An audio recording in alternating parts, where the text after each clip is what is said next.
नमस्ते दोस्तों, स्वागत है आपका एक और दिल दहलाने वाली कहानी में आपके अपने YouTube channel scary night with Nitish पर। आज की रात हम आपको ले चलते हैं एक ऐसी कहानी में जो रात भर आपकी आंखों से नींद चुरा लेगी। आज की कहानी है रात का साया, एक ऐसी दास्तान जो एक पुराने सुनसान मकान के भीतर छिपे एक भयंकर रहस्य को उजागर करती है। तो अपनी सीट्स पकड़ो, दरवाजे बंद करो और चलो शुरू करते हैं। सब्सक्राइब करना और बेल आइकन दबाना न भूलना ताकि हर नई कहानी आप तक पहुंचे। एक छोटा सा गांव था जहां लोग रात के अंधेरे में घर से बाहर नहीं निकलते थे। गांव के एक कोने में एक पुराना मकान था जिसे लोग भूतिया हवेली कहते थे।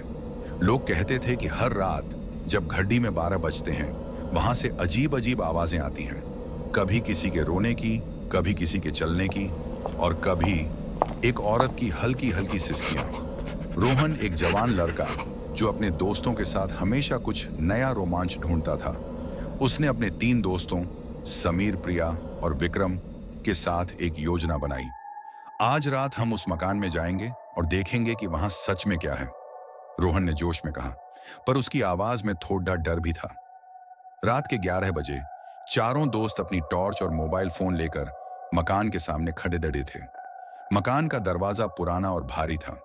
जब वो खुला तो एक ठंडी डरावनी आवाज निकली।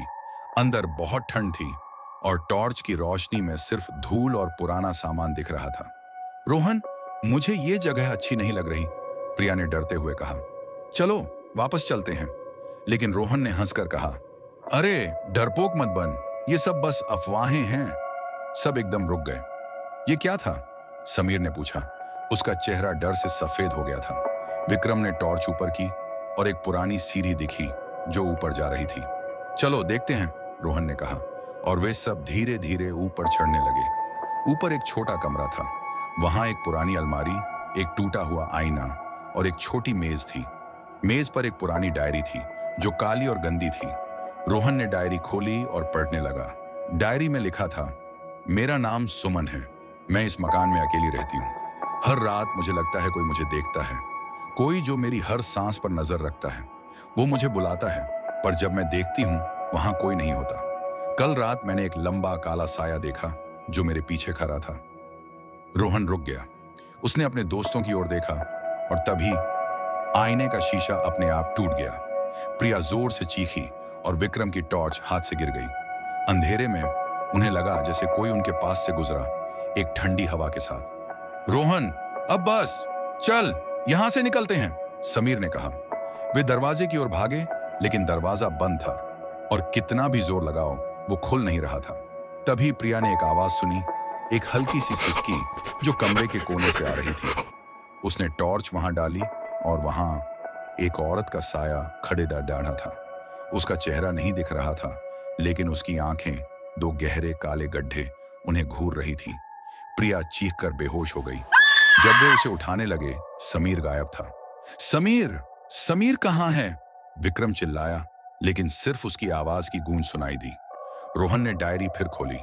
उसने देखा कि आखिरी पन्ने पर एक नई लाइन लिखी थी जो पहले नहीं थी। उसमें लिखा था, तुम सब मेरी तरह यहां फंस जाओगे। अब सिर्फ रोहन और विक्रम बचे थे।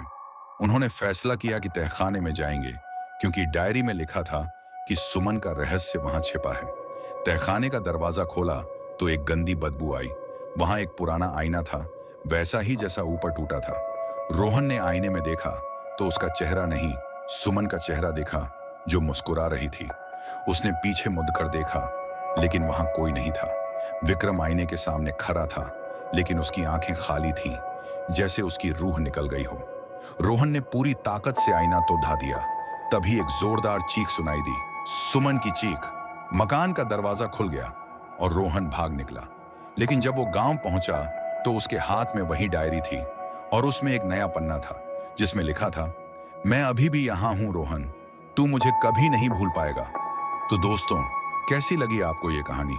क्या रोहन उस साए से कभी छुटकारा पा सकेगा या वो हमेशा उसकी जिंदगी में रहेगा? अपने जवाब कमेंट्स में जरूर बताइए, और अगर आपके साथ भी कोई डरावना किस्सा हुआ है तो हमें लिखें।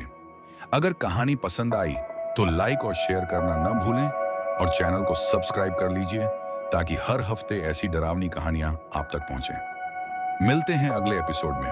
तब तक रात के अंधेरे से बचकर रहिए, क्योंकि शायद कोई साया आपका पीछा कर रहा हो।